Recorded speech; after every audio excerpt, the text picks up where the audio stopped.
Mrs যোশীর মধ্যে হারিয়ে যাওয়া শোভা আবারও নিজের অস্তিত্বকে খোঁজার চেষ্টা করছে। স্যার, অফিসের ভেতরে যা যা কাজ আছে করে দেবো, কিন্তু আমি মিটিং অ্যাটেন্ড করতে পারবো না। যদি এই কন্ট্রাক্টটা আমাদের কোম্পানি না পায় তাহলে বড্ড মুশকিল হয়ে যাবে আমাদের কোম্পানির জন্য, আর তোমার জন্য তো বটেই। না মানে ক্লায়েন্টসদের সঙ্গে অনেক সময় মিটিং থাকে না অফিসে। পূজার বিবাহিত জীবনের সবচেয়ে বড় সমস্যা হচ্ছে ওর স্বামীর সন্দেহ প্রবণতা। শুধু কম্পিউটারে কাজ করে তুমি এত পয়সা পাও? আমরা তো একটা কাজ করি না, কাল ডিনার করি। কাল? হ্যাঁ, কাল রাতে অফিসের একটা ফাংশন আছে, অফিসের লোকেরাও থাকবে, কিন্তু তুমি দেরি করবে না, কেননা সিনিয়ররা ওখানে থাকবেন, তো ভালো লাগবে না তুমি দেরি করে গেলে। তো রাতে ফোন করলেন, কিছু বিশেষ ব্যাপার? না না, আমার শুধু এটা জানার ছিল কালকের মিটিংটা কনফার্ম তো? হ্যাঁ, অবশ্যই কনফার্ম আছে। Puja will be there. In fact hotel room book করাও হয়ে গেছে। মিটিং এ আসার সময় তো আপনি জানেনই, যাওয়ার সময়টা। ড্রিঙ্ক যদি না করো তাহলে অন্য কিছু ট্রাই করবে? কি?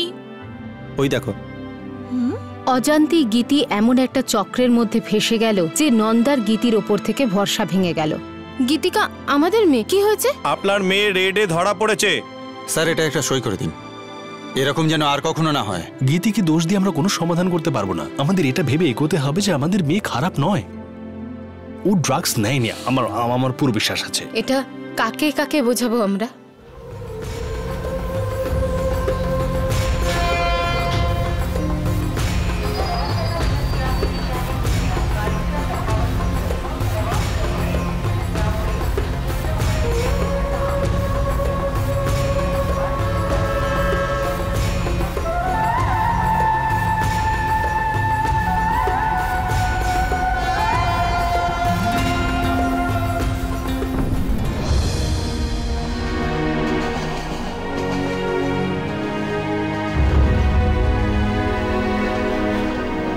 যেন সে বড় লোকের বিগড়ে যাওয়া ছেলে মেয়েদের সঙ্গে না থাকে।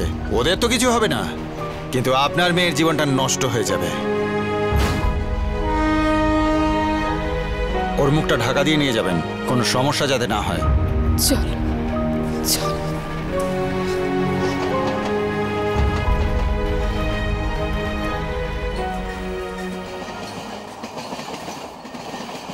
এটা এটা আপনার মেয়ে না?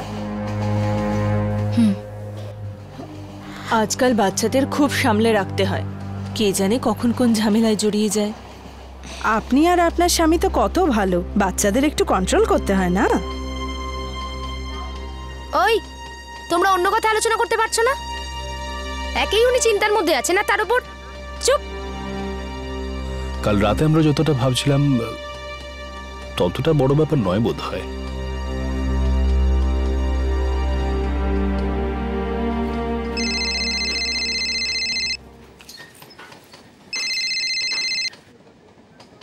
বলো।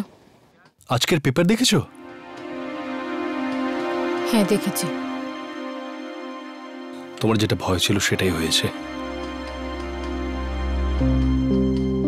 গীতি কেমন আছে? এখনো ঘুমোচ্ছে, একটু জ্বর এসছে। আমি ডাক্তারকে ডেকেছি। ডাক্তারকে? নন্দা, নন্দা তুমি চিন্তা করো না, সেরকম কিছু হয়নি।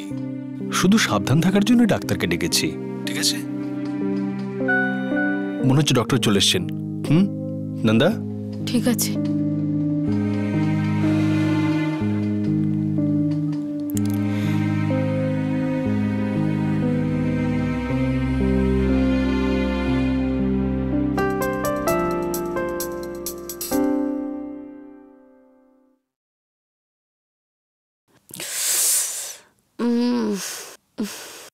বিপুল, পর্দাটা টেনে দাও না, চোখে বড় আলো লাগছে। Bipul, Bipul.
Come in sir? Yeah Puja, come in.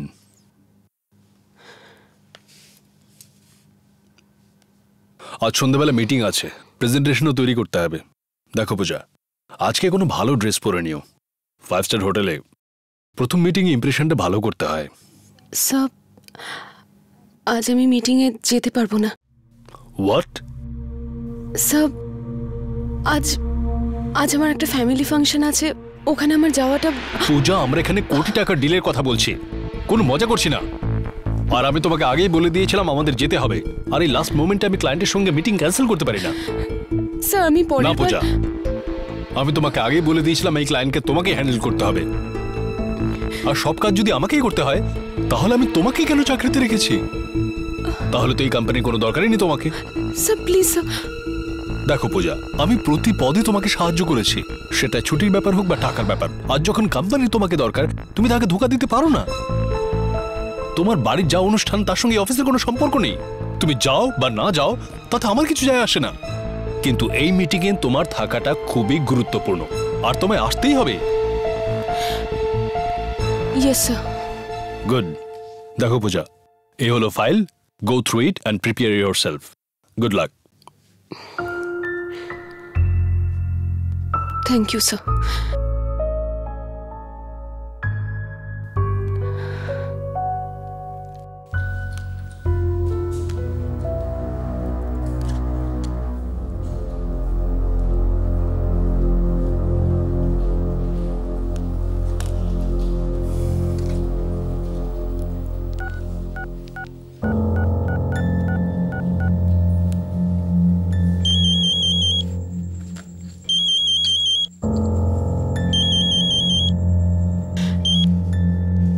Hello hello করণ,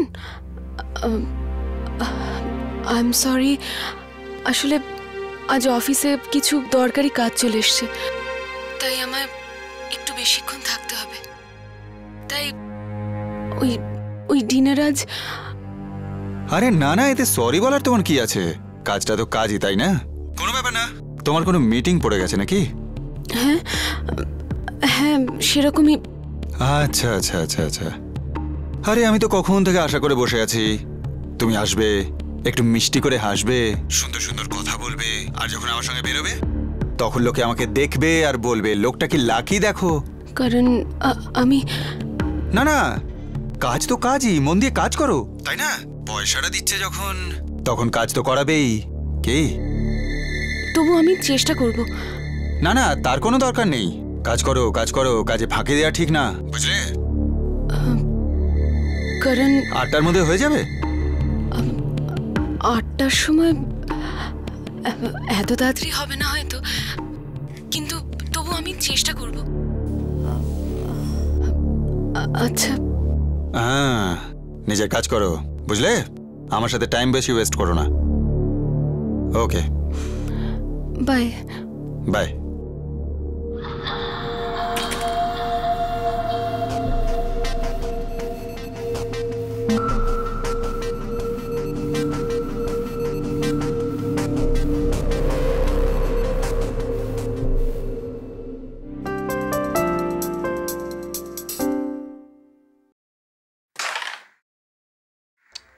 চলো, আমি আমার চান্স মেরে দিয়েছি, এবার তুমি খেলো। গীতি, খেলো না। চলো ঠিক আছে, ঘরে বসে বসে বোর হয়ে গেছি, আমরা বাইরে যাই কোথাও।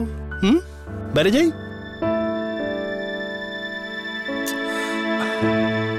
আরে কথা বলতে ইচ্ছে করছে না, কথা বলো না, কিন্তু নিজের চান্সটা তো খেলো না। গীতি,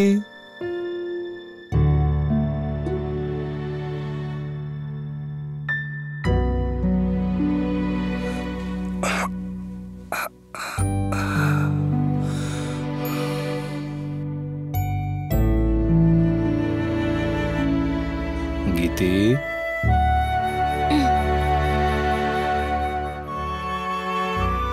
গীতি, যেটা হয়েছে খুব খারাপ হয়েছে, আর আমরা তো সবাই ভুল করি আমাদের জীবনে। যখন আমি তোমার বয়সে ছিলাম তখন আমিও অনেক ভুল করেছি, আমি তো এখনো ভুল করি প্রায়। তোমার মাকে জিজ্ঞেস করো।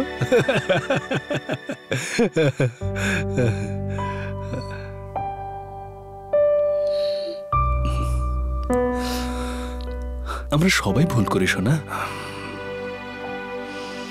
ভুল করার মধ্যে খারাপ কিছু নেই। আসল খারাপ হচ্ছে এই ভুল থেকে যদি আমরা কিছু না শিখি। দেখো, আমি এটা বলছি না যে তোমার এই পার্টিতে যাওয়াটা ভুল ছিল না। তুমি চকমকে জীবন, ওই লাইফস্টাইল খুবই পছন্দ করো, এটা খুব খারাপ কিছু নয়। এটা ঠিক, আমরা মধ্যবিত্ত পরিবারের মানুষ, কিন্তু তোমার কিছু বন্ধু বান্ধব আছে যারা উচ্চবিত্ত পরিবারের ছেলে মেয়ে। তো বড়লোক বন্ধু হওয়া তো খারাপ কিছু নয়,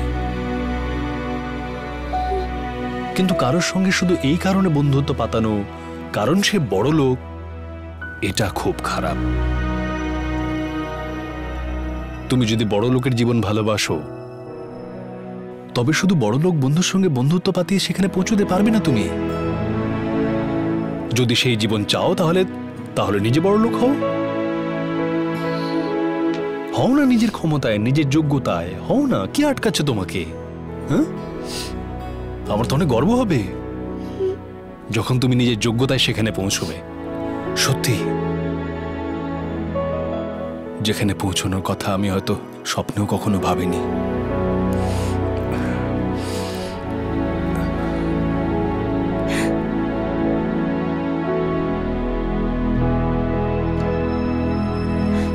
স্বপ্ন দেখো শোনা, স্বপ্ন দেখো, তাতে কোনো রকম অন্যায় নেই, কিন্তু এইভাবে নয়, এভাবে নয়।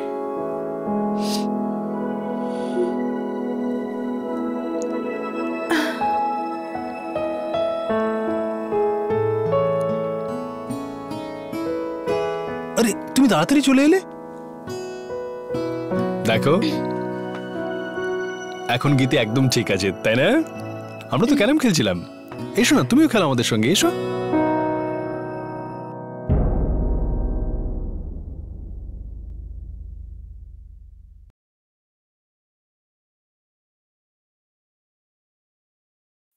মা, বাবা, আমি অনেক অনেক বড় ভুল করে ফেলেছি।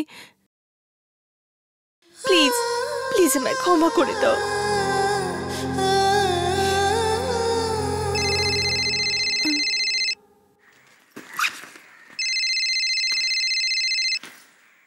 হ্যালো, হ্যাঁ বলুন। হ্যাঁ, পুলিশ স্টেশন থেকে বলুন না, বলুন। আচ্ছা ঠিক আছে, আমরা চলে আসব। ঠিক আছে। কি হয়েছে? ড্রাগ টেস্টের রিপোর্ট এসে গেছে।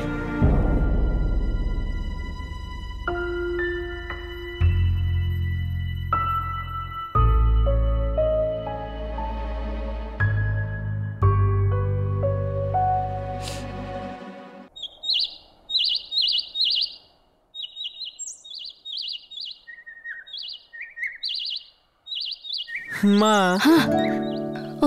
কেমন আছেন আপনি? বেঁচে থাকো বাবা, বেঁচে থাকো। কেমন আছে? আমি একটু আগে জানতে পারলাম, বসু বলল আমাকে যে আপনি এভাবে বাড়ি ছেড়ে। কিন্তু ঠিক আছে, এটা আপনার সিদ্ধান্ত। এখানে আপনার কোনো অসুবিধা হচ্ছে না তো? না বাবা, আমি একদম ঠিক আছি। আপনি বলবেন আর আমরা মেনে নেব যে আপনি ঠিক আছেন। বসু, কি জানি কোথায় গেল, কোথায়? আরে কি এনেছো? আমার কোনো কিছু দরকার নেই মা। মা, তুমি কোনোদিন একা থাকোনি, এমনকি তুমি ছোটখাটো কাজও কখনো করোনি। এই তোমার দেখাশোনা করবে, আর হ্যাঁ, শি উইল মেক শিওর যাতে তোমার কোনো অসুবিধা না হয়। মা, আমার কোনো কিছুর দরকার নেই। আমার যদি দরকার থাকতো আমি মঙ্গলাকে নিয়ে আসতাম না। মা, আমি বুঝতে পারছি না যে তুমি কি করে সবকিছু সামলাবে। আর তাছাড়াও ওখানে মঙ্গলা ছিল না সবকিছু করার জন্য। তোমার এসব করার দরকার নেই, তাছাড়া তোমার অভ্যেসও তো নেই। অভ্যেস হয়ে যাবে। মা, তুমি যদি টাকা পয়সার কথা ভাবো তো প্লিজ একদম টেনশন করো না, আমরা সামলে নেব। মা, ব্যাপারটা তা নয়। আমি সিদ্ধান্ত নিয়ে নিয়েছি আমার বেঁচে থাকার জন্য কারোর দরকার নেই, কারোর দরকার নেই। মা, তুমি কি বলছো? কি ধরনের কথা বলছো তুমি? দেখ মা, আমাকে এখন একা থাকতে হবে, আর আমি আমার সমস্ত সিদ্ধান্ত নিজে নিতে চাই। আর আমি চাই না যে আমার জীবনের সিদ্ধান্ত তোমরা কেউ নাও। কিন্তু মা, আমি তো বুঝতে বসু বসু বসু বসু থাক না। মা না চাইলে আমাদের ফোর্স করা উচিত নয়। কিন্তু মা, আমরা তো মাঝে মধ্যে আপনার সাথে দেখা করতে আসতেই পারি। অবশ্যই এসো বাবা। আমি খুব খুশি যে তোমরা এখানে এসেছো। তোমরা সত্যি কত চিন্তা করো আমার। দেখা করতে এসো, কিন্তু সাহায্য করতে এসো না।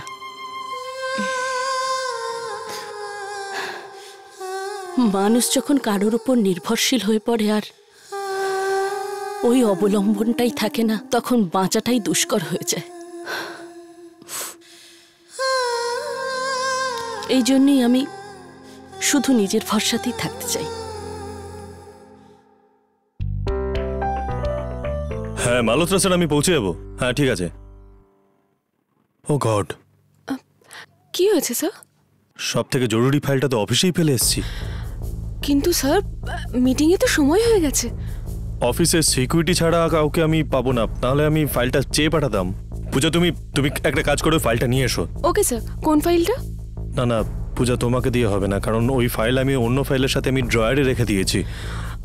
তুমি আনতে পারবে না, আমাকে যেতে হবে। তুমি এক কাজ করো, তুমি ক্লায়েন্ট হ্যান্ডেল করো, আমি ফাইল নিয়ে আসছি। কিন্তু স্যার, আমি কি করে হ্যান্ডেল করব? আমি তো প্রথমবার। পূজা, কিছু ম্যানেজ করো, কথা বলো আমি ট্রাফিকে আটকে গেছি, আমি চলে আসবো। কিন্তু স্যার, আপনার আসতে তো সময় লাগবে, ততক্ষণ আমি কি কথা বলবো? ওহো কাম অন পূজা, কিছু এদিক ওদিকের কথা বলো, কিছু তুমি ওদের বোঝাও, কিছু ওদের কথা তুমি বোঝো। আরে বিজনেসে এন্টারটেইন করা ক্লায়েন্টকে এইগুলোকেই বলে। তুমি এটা ধরো, রুম নাম্বার 302, মনে রাখবে। হ্যাঁ, আমি এক্ষুনি আসছি। Sir,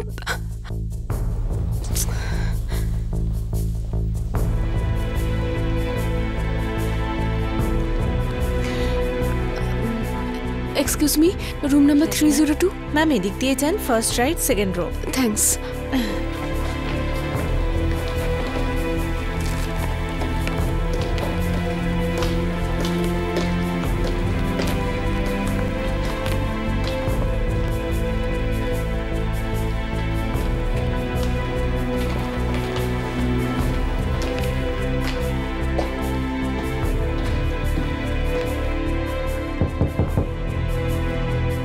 Come in.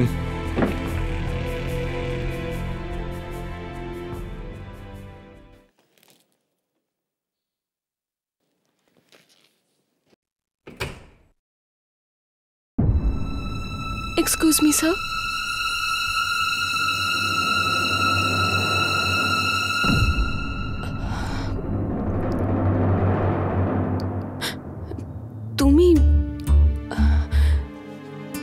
তুমি তো ডিনারে যাবে বলেছিলে না? তোমারও তো অফিসে কাজ ছিল। হ্যাঁ, সেই কাজেই এখানে একজন ক্লায়েন্টের সঙ্গে মিটিং আছে। আমি সেই ক্লায়েন্ট।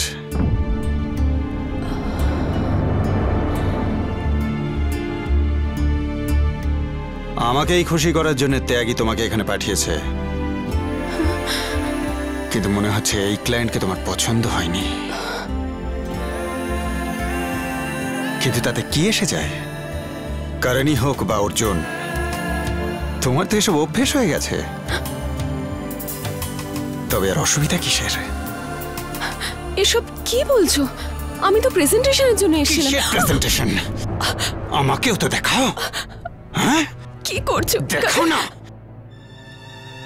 কে আগে শুরু করে? ক্লায়েন্টরা আগে শুরু করে না, না তুমি আগে শুরু করো পূজা? প্লিজ। এখন লজ্জা করছে। সিধে সাধা সতী সাবিত্রী, ধানবাদের লজ্জাবতী লতার এখন লজ্জা করছে।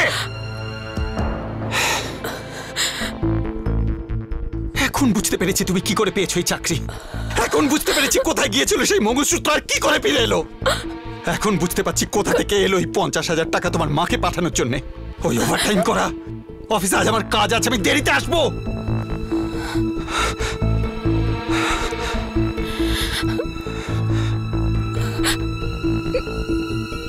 সত্যি বলবো পূজা, আমার বিশ্বাস হয়নি যে তুমি এখানে আসবে।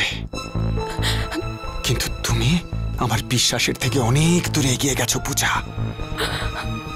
আমি ভেবেছিলাম মুম্বাইয়ের দুরন্ত গতিতে তুমি তাল রাখতে পারবে না, কিন্তু তুমি গোটা মুম্বাই জুড়ে চড়ে বেড়াচ্ছ। কারণ আমি কিন্তু তোমার স্ত্রী। আরে মরে গেছে আমার স্ত্রী, ছাই হয়ে গেছে সম্পর্ক, তাতে তোমার কিচ্ছু এসে যায় না। তুমি এতটাই নিচে নেমে গেছো কেন? আচ্ছা, কবে থেকে শুরু হয়েছে তোমার এই ক্লায়েন্ট সার্ভিসিং? আমাকে একটু বলো তো, কবে থেকে করছো ক্লায়েন্ট সার্ভিসিং? হ্যাঁ, কটা ক্লায়েন্টকে আজ পর্যন্ত সার্ভিস দিয়েছো? হ্যাঁ, মুম্বাইয়ের কোন কোন হোটেলে গিয়েছিলে? এই রুমটাতেও তো আগে নিশ্চয়ই এসেছিলে, কিছু মনে পড়ছে? না, কারণ এরকম আমি কিছু করিনি। তুমি চাইলে তো একই স্যারের সঙ্গে কথা বলতে পারো, আমি শুধু মিটিং এর জন্য এসেছিলাম।